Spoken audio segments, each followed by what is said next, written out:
Hello दोस्तों, good morning to all of you. चलिए आज हम परसेंटेज के कुछ क्वेश्चन को देखते हैं। सबसे पहले हम क्वेश्चन नंबर ये देखेंगे, ठीक है। 31 में दिया है कि ये जो क्वेश्चन है ये आरआरबी एनटीपीसी में पूछा हुआ क्वेश्चन है, ठीक है। आरआरबी एनटीपीसी में पूछा हुआ क्वेश्चन है। चलिए हम क्वेश्चन को सॉल्व करते हैं। पूछा है कि एक छात्र ने, ठीक है, एक छात्र ने 470 अंक प्राप्त किए हैं, ठीक है। यदि प्रत्येक विषय में 100 अंक है, ठीक है, तो उसके अंकों का प्रतिशत ज्ञात करना है। मतलब एक छात्र है, वो 6 विषयों में 470 अंक प्राप्त किया है। यदि प्रत्येक विषय का जो अंक है वो 100 है, तो उसके अंकों का योग बताना है, कितना होगा। तो चलिए हम लोग इसको करके देखते हैं, ठीक है। क्या है, टोटल अधिकतम अंक कितने होंगे, कुल, ठीक है। ये ज़्यादा हो गया, ठीक है। क्या करेंगे, कुल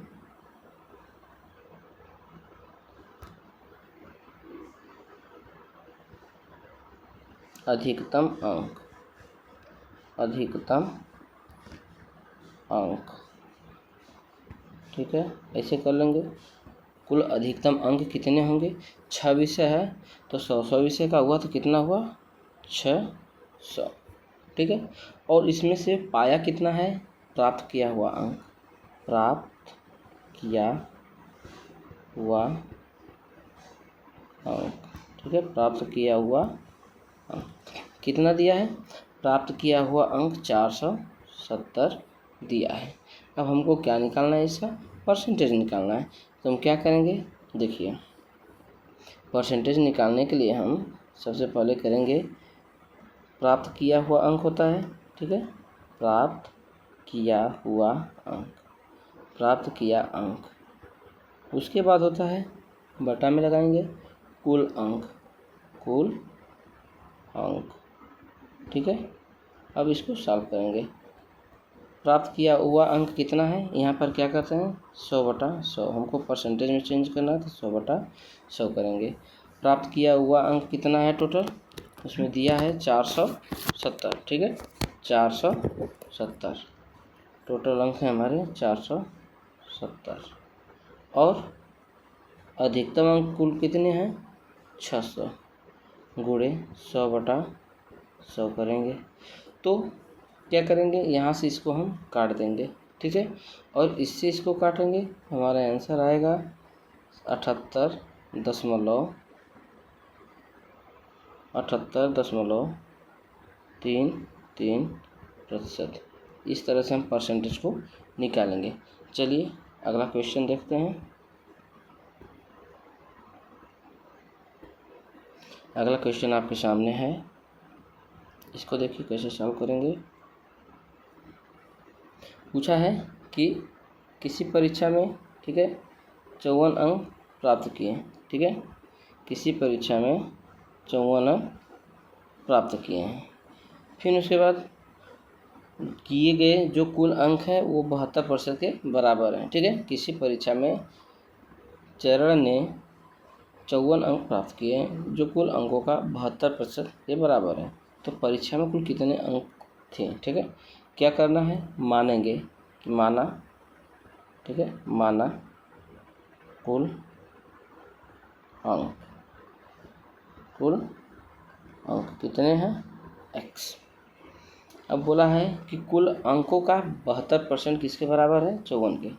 तो कुल अंक x है, x का 72% 100 हो जाएगा बराबर 54, ठीक है। तो x बराबर क्या हो जाएगा, 54 गुणे 100/72।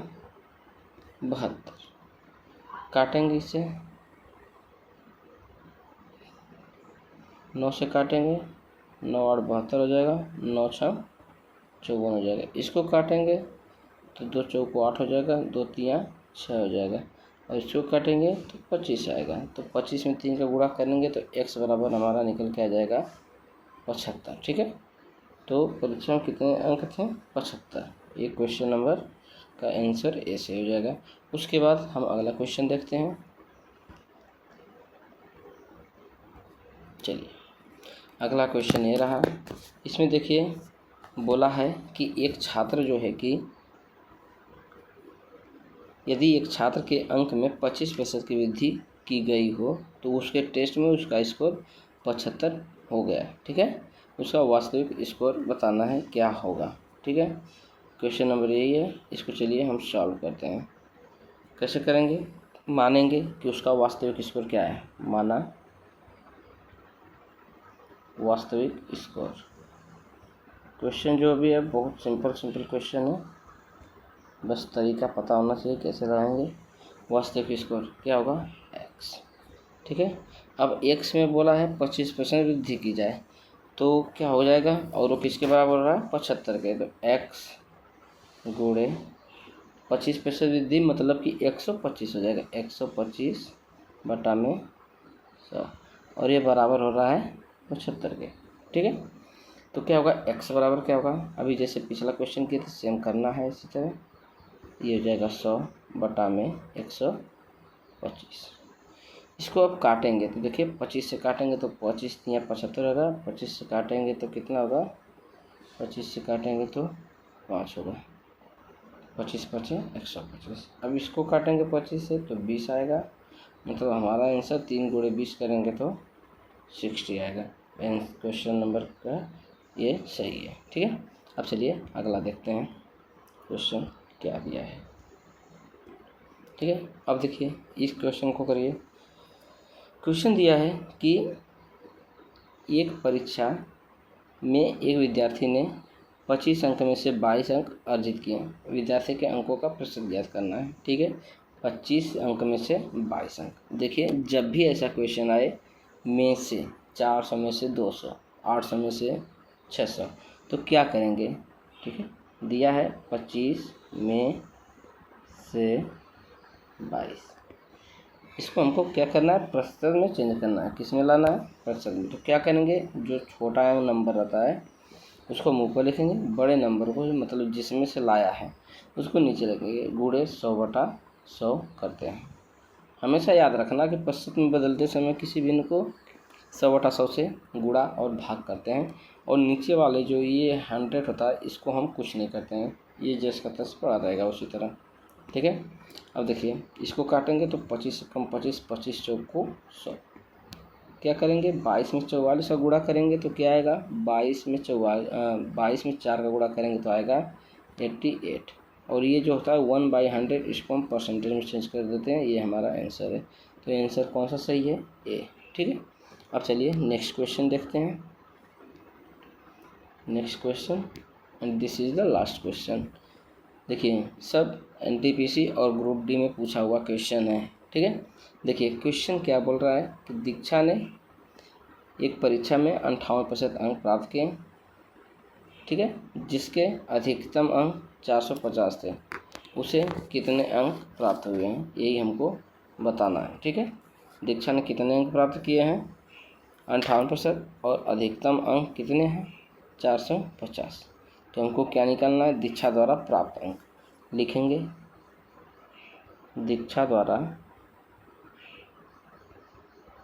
प्राप्त अंक। ठीक है, दीक्षा द्वारा प्राप्त अंक क्या करेंगे? ये जो 58% है तो इसको लिखेंगे 58 बटा 100। ठीक है, फिर उसके बाद इसी का हम परसेंटेज निकालेंगे। कितना टोटल नंबर है? 450। अब अगर हम इसको सॉल्व कर रहे हैं तो देखिए ये 0 से इसको काटेंगे, 5 से काटेंगे तो 5 9 45 हो जाएगा। इसको काटेंगे तो 2 आएगा। अब इससे इसको काट दो, 2 दूनी 4। ठीक है, और आया 2 9 18। गुणा करेंगे तो कितना आएगा? 9 9 81 हो जाएगा। 9 दूनी 18 और 8 26, मतलब 261 अंक प्राप्त की है। ठीक है, तो ये जो टोटल क्वेश्चन है ये ग्रुप डी और एनटीपीसी में पूछा हुआ क्वेश्चन है। आप लोग इस क्वेश्चन को एक बार देख लीजिए, और ये वीडियो अगर अच्छा लगे हो तो हमारे चैनल से जुड़िए। हम डेली इस तरह के क्वेश्चंस को लाते रहेंगे। धन्यवाद।